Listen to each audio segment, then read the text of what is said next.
You know, this is the hardest subject on earth. This subject is harder than death.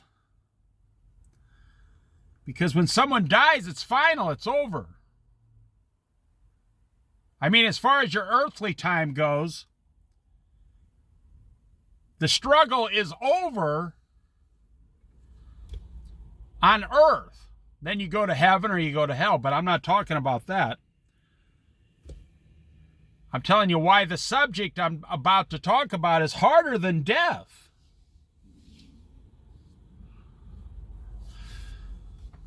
It's about change. Making positive changes and permanent positive changes is like taboo. No one wants to talk about it. You know, in my lifetime, I'm 63 years old. So in my lifetime, I see people suffer.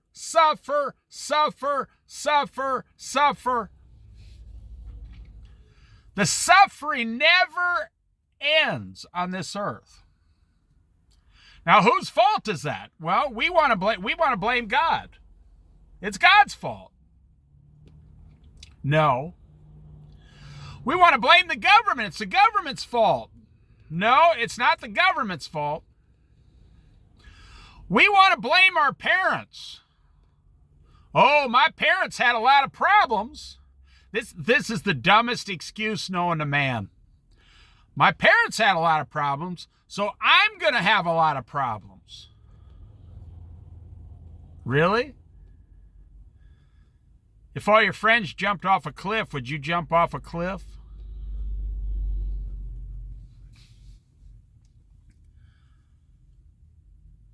Well, my parents psychologically screwed me up by making me clean my room and take out the garbage. You see, change, well, the devil made me do it. The devil made me do it. That's not true. You know, the devil never made Adam and Eve do anything. He just made a suggestion. The devil has never once physically made you or anyone do anything. He just makes suggestions. Doubtful suggestions. You can't blame the devil.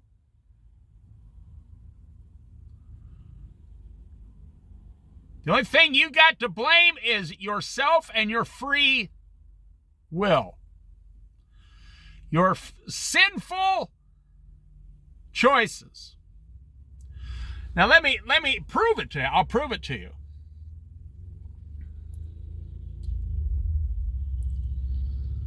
Let's go back to 9/11, the Twin Towers, 9/11. How many people in America did you see become so afraid at 9/11, you instantly made positive permanent changes and you've never gone back?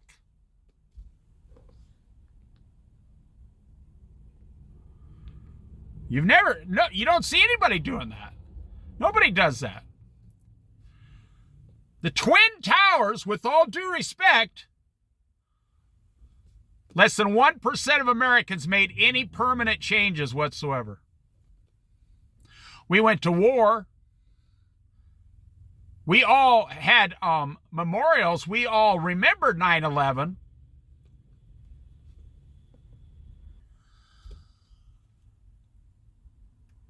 But 99% of Americans 6 months later went right back to living exactly how they did before. I'm the kind of person, I'm so stupid that I really believe in change, because I've made changes myself, permanent changes, lasting changes, lifelong changes. So I'm one of those people that falsely believe everyone else will change and wants to change. Now, I'm not telling you to change. It doesn't matter to me one way or another whether you change or not, or whether you even want to. I'm only making a video about why people live the way they live, with suffering. And I'm really making it because, the food stamps, the SNAP benefits are going to completely end during the government shutdown in 2 days. Today's Thursday, Friday. On Saturday, 44 million people will be without their food card. Or it's 42 million. But guess what? Will anybody make changes in the future to prevent that from ever happening to them again?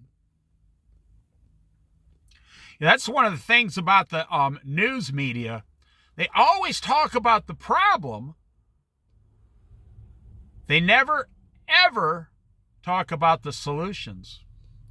They would never, ever talk about, well, how do we get people from using food stamps and support themselves?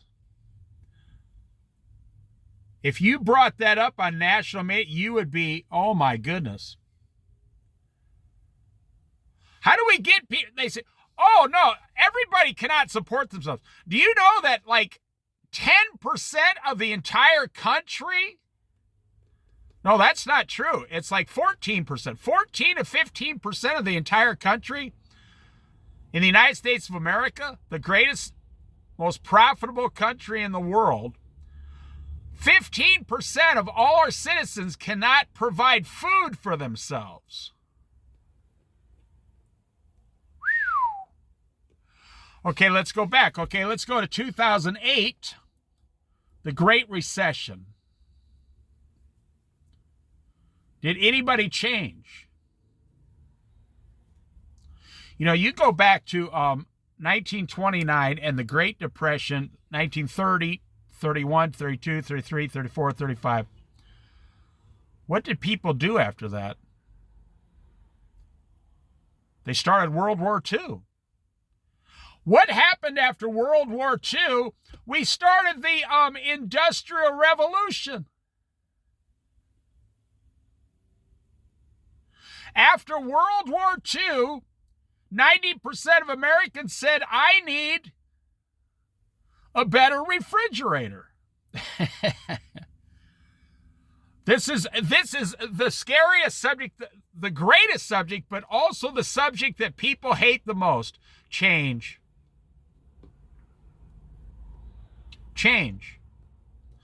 How many middle-class Americans making, per household make $90,000 a year and they're dead broke? They make no changes at all whatsoever. How many people never get out of debt in America? Well, 75%. Only about 25%, maybe a little bit more, of Americans have no debt. How many times have you ever been standing at the mechanic shop and you can't afford to get your automobile fixed because you don't have $500? How many times have you ever had to pull out credit cards for an emergency, a large emergency?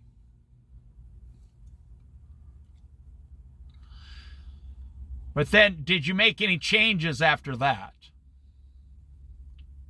No, you didn't make any changes. Absolutely none. How many people lose 30 pounds and then gain 20 pounds?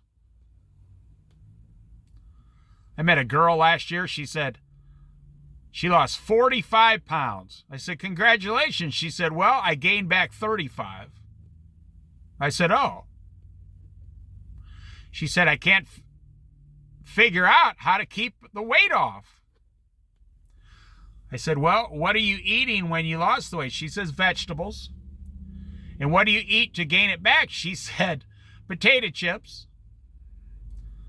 I said, well, I can't help you with that. That's a psychological issue.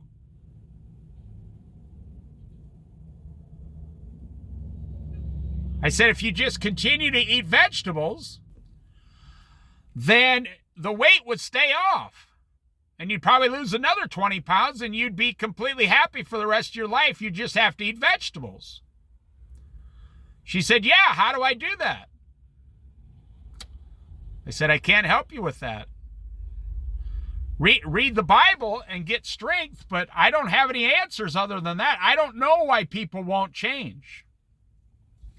So the Great Recession of 2008, when literally it was so scary, it started a prepper movement. People started building underground bunkers in their backyard, which sounds kind of stupid, because wouldn't everybody know where your bunker is if it's just in your backyard? I mean, if you're going to build a bunker, don't tell anyone.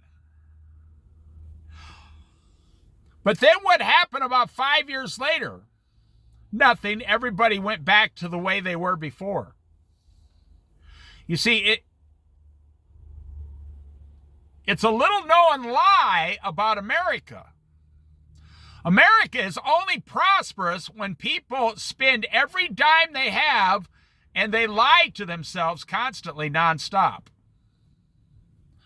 If Americans made changes,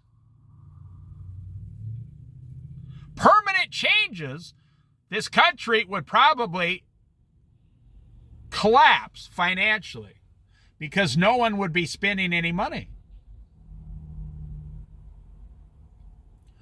So here we have 40 million Americans who will not have enough food in 2 days.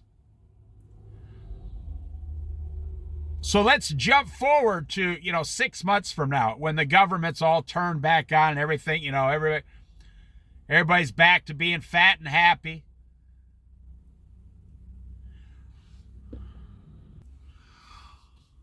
Do you think anyone will save more money so this never happens to them again?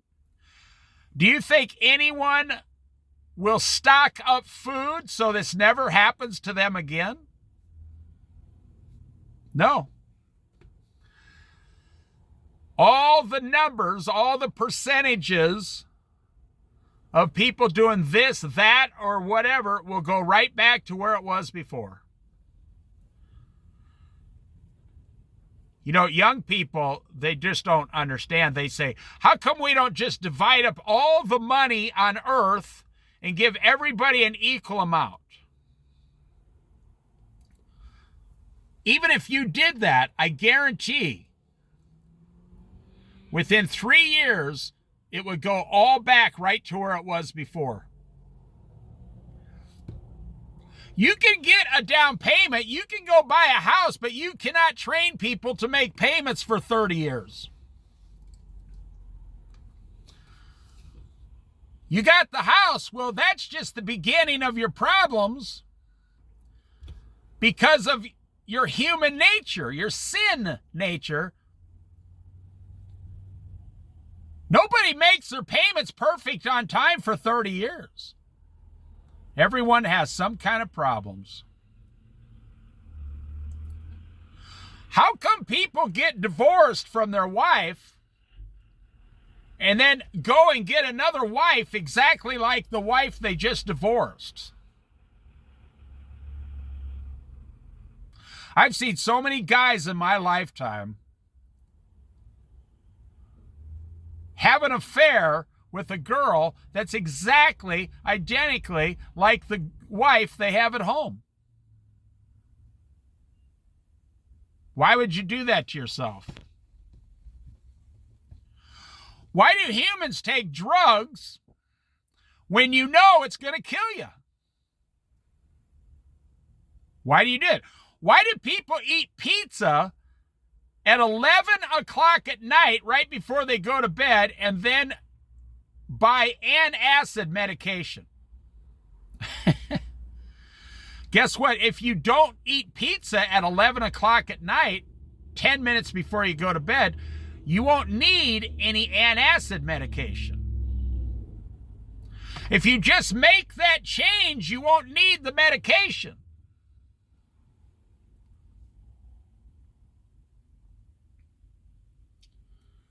I've known people that had minor, small heart attacks. And they completely changed their entire life for 3 months. And boom, just like that. They'll walk right back into the convenience store and start buying candy bars and potato chips again.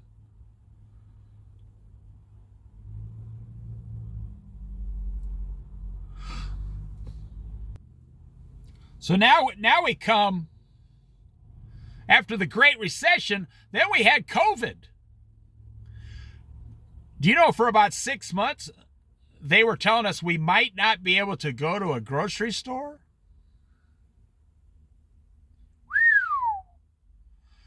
The government was actually debating whether or not to keep America open at all. There was a large percentage of the government, federally and state, in every state, that wanted to completely shut the streets down, the water systems, the housing. They were going to put a freeze moratorium on the entire United States of America like China did. China wouldn't let its people out of the house. Tens of millions of people, they were just delivering them food once a month, and you made it or you didn't make it. That was only about 5-6 years ago. And now nobody even talks about it. And so you went through that with COVID.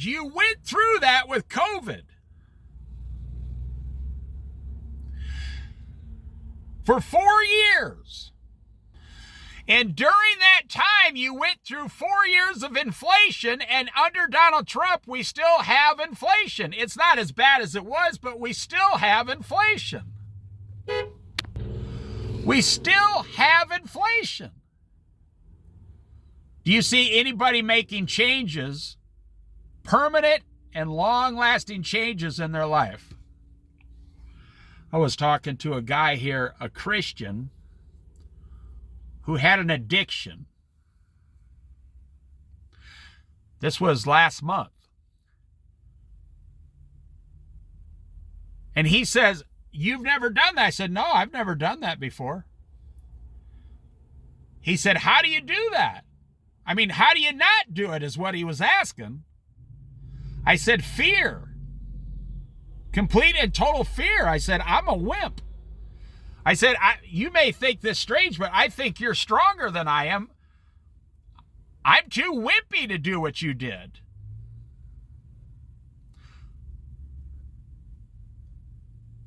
And he'd been going to church, and he's okay now. He's all fixed, but, it disrupted like 5 years of his life when he was younger. I'm not going to tell you what his addiction was. And he looked at me and says, that's what I learned through Jesus, that fear is a good thing. Fear will prevent a man from doing many, many stupid things in his life. People say, "Why don't you buy a house?" I'm like, I would be afraid. Fear. I would be afraid to buy a house in today's society. I'm totally serious, 100% serious. Why don't you go down and buy a new car? I'd be afraid to buy a new car. I just read an article about a guy who needed to get the taillight fixed on one of his newer cars. I don't know which kind of car it is. I don't even want to know, to be honest. I'd rather just walk the rest of my life if I have to do that. The car, it wasn't that fancy of a car. It was just a regular mid-size 4-door family car, but the taillight, for the taillight to work, you need to program it in the computer. Even after you take it off, change the bulb, then you need to go into the computer and reprogram the taillight, and it cost about $400 for your mechanic to reprogram your taillight. What planet am I living on? We're running out of... I think I'm getting a little excited here. We're running out of food stamps in America, and we're spending $450 to reprogram taillights. Not me. I wouldn't reprogram it. I just stick my arm out the window. That's still legal. Like if you're on a bicycle. I would just stick my arm out the window. I'm turning left. I'd put it up in the air. I'm turning right. I would never spend $400 or $500 to get a taillight reprogrammed. But these are the kind of things you don't ask when you're in the dealership. And you're buying this brand new car and all those car payments. If I was dumb enough to do that and then I found that, I would take the car back. I don't even want it anymore. How much else is it going to cost you with all the other repairs in the future? You know, I see these electric cars, you know, Teslas. But I see a lot of electric cars used for sale. 8 years old. You want to know why they're selling them? Because the battery is about to stop working. They know this. They had the batteries tested. The owner, and it says, you're going to need a new battery next year. Oh, okay. How much are those? $50? No, it's not that kind of a battery. $300? No, it's not that kind of a battery. The batteries are $12,000.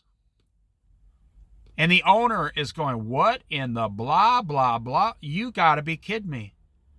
They said, best thing you can do is sell this car as fast as possible to some sucker on Craigslist. Sell it to some guy, some low-knowledge sucker on Craigslist, and then get rid of it. Well, I mean, you want to rip someone off like that. So all the suffering we're going through since 9/11, 2001, the last 24 years, this country has been going through one thing after another. Has anybody changed? Have you changed? Say, well, I make some changes. If I were to ask a couple of my friends, they would laugh and say, I changed my underwear last month. Does that count? And then we'd all go, ha, ha, ha, ha. You see, nobody takes anything seriously anymore. You know, I would say there's about 7 or 8 million Americans right now today, exactly today, they have zero food in their cupboards. None in their refrigerator. They have nothing. They have no money. Mostly people living on disability. And they're sitting there right now with no money. They count on that $200 every single month to buy their groceries. And they completely run out of food the last day of the month, and the next day their food stamps is supposed to go on the card, and they go down and start buying groceries again. And guess what? Now, unless Donald Trump comes back from Asia, unless he comes back and says, I'm going to, I think he might actually, you can quote me on this, he might show up and try to play the hero. He might show up and try to play the hero, tomorrow, Friday, and say, I'm going to turn back food stamps back on. Because he likes to do stuff like that, where he gets all the credit for doing it. But I'll tell you what, if we wake up Monday and food stamps were turned back on, there's going to be a lot of suffering in this country. I mean, are we actually willing?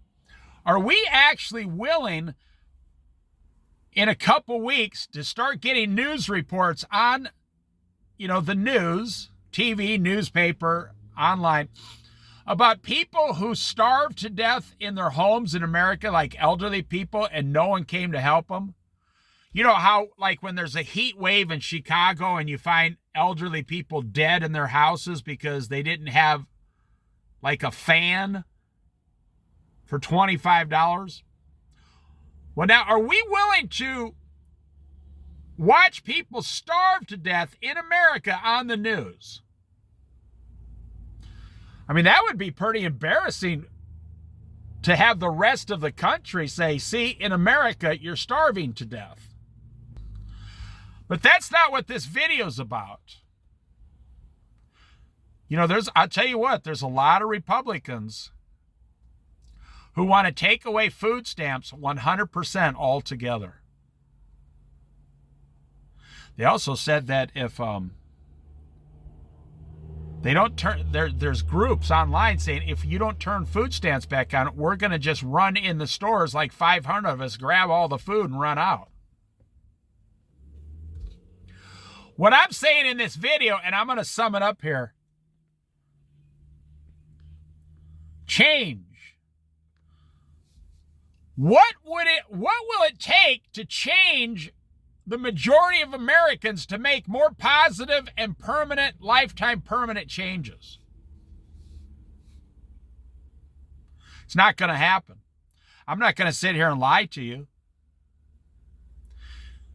If you went over to like Brazil or something and you gave every Brazilian $1 million, in 3 years, it'd be right back to where it was. They'd all be poor again. It's not really human nature. It's sinful nature. I mean, just think about, you know, the stupid things you spend your money on in this world. You could be literally waiting for your money to show up next week, your paycheck, and you will go out and spend good, hard-earned money on the stupidest stuff that you would never, ever need. Well, that's the thing about, like, I was born in 1962. My parents were born in the late 1930s. My grandparents were born in the late 1890s, like 1894 and 1895. So when you had money, you know, in the 1890s up to like 1930, there was not a lot of ways to waste your money. There weren't things to do in America. You think there's no TV, no refrigerator, almost no electricity, no washing machines, no movies, no technology, no cell phone. You couldn't go out. There was no grocery stores on every corner, no 7-Eleven every 5 blocks, no Subway sandwich shop. There was nothing. You just had your money. You didn't even put your money in a bank. You just kept it in a jar in the backyard or out in the barn and hid it. And what'd you do at night? You ate dinner. If you were lucky, you had a Bible. You read your Bible with your kids and you played a little bit and you went to bed when it got dark and got up the next day and went to work. My parents didn't have a lot of things that they could waste their money on. Oh, they had movies and things like, you know, they had like, you know, 29 Ford Deluxe, you know, sedan, whatever, 4-door. Those things were like half a block long. I mean, they were huge. They weighed like 5,000 pounds. The gas was only, you know, 39 cents a gallon. Everybody chip in, buy 1 gallon of gas and drive around a town of only 300 people for an hour and then go back home.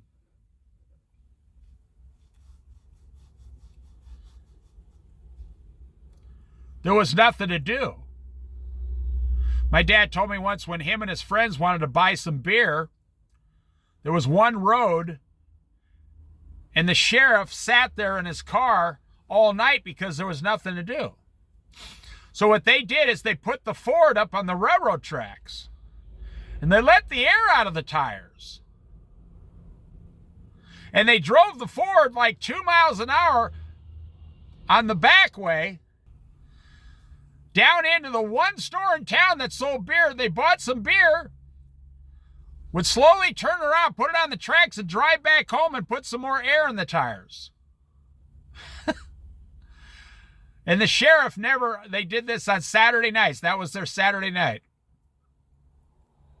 That's all there was to do, nothing else. Or you could go fishing. Or you could just go sit in town and hope the girl you like from high school, the high school was like 19 people. Just hope the girl would happen to drive by or something. This is a true story. My dad was driving his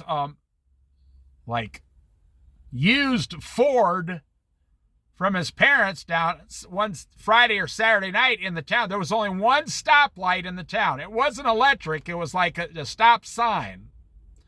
It was just a 4-way stop. And my mom, in her bebop skirt with a couple of her friends in the car, she was doing a little better in life than my dad. She thought my dad was cute, and she wanted to meet him.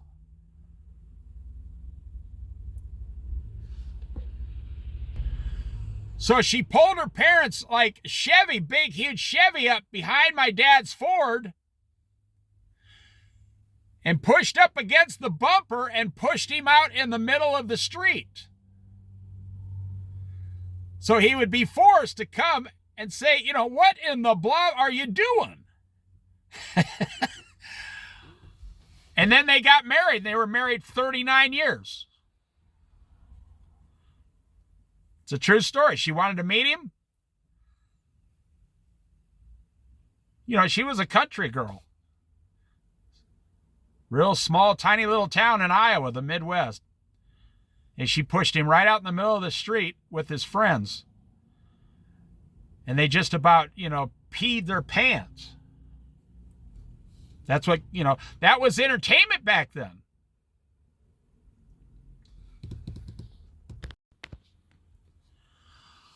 But is anyone going to change permanently? I got to end this video. I got to go now, but I'll talk about this more later. Is anyone going to make permanent, long-lasting changes to where you never go back to the behavior that leads to suffering? I used to say when I was younger, now listen, I used to say when I was younger, I used to believe this. And it might have been true in the, 60s, 70s, and 80s. I said, well, when people suffer enough, they will change and be forced to change. And that was somewhat true. That's no longer true. I no longer believe that in 2025. I haven't believed that since 2015. Because I see people suffering.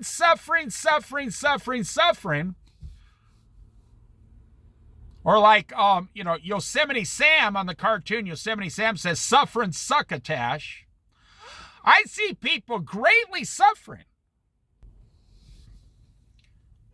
And they just sit there and suffer.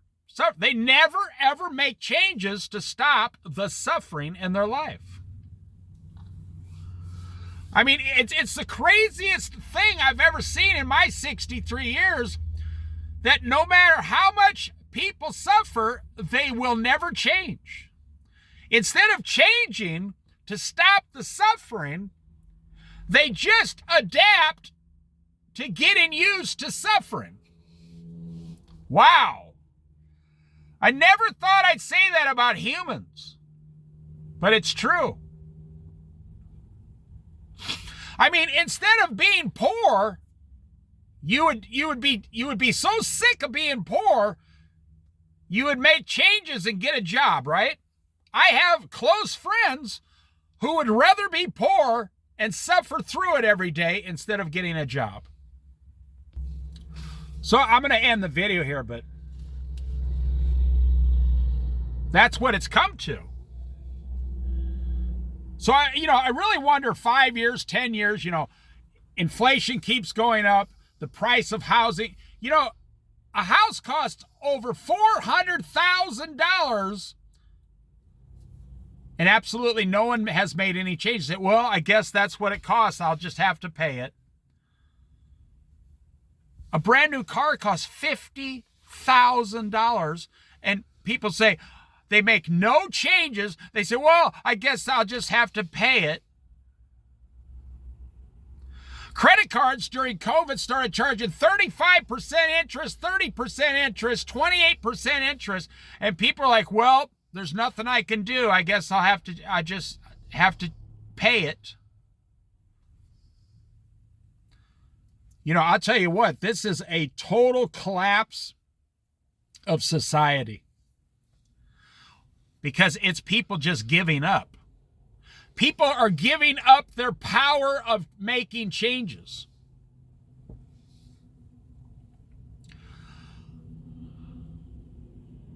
I will leave you with a positive thing here. I know a guy who was homeless a few years ago. And he did a few drugs and stuff, and he was somewhat homeless. I mean, he was on a bicycle.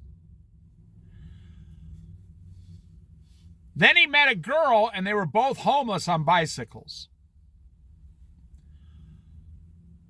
And then he said, I can't live like this.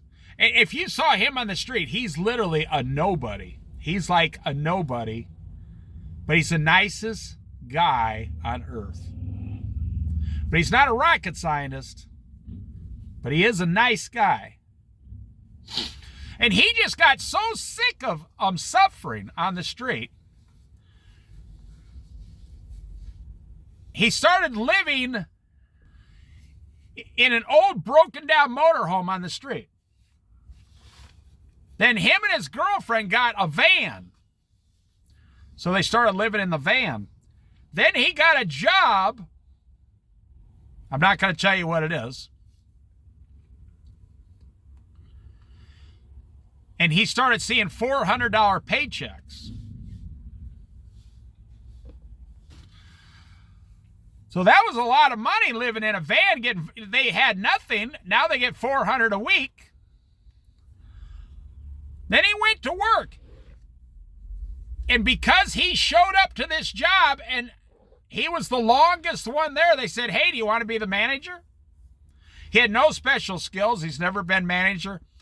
He has no business being the manager other than two things. He shows up to work and he's positive towards the customers and everyone. He's a nice guy.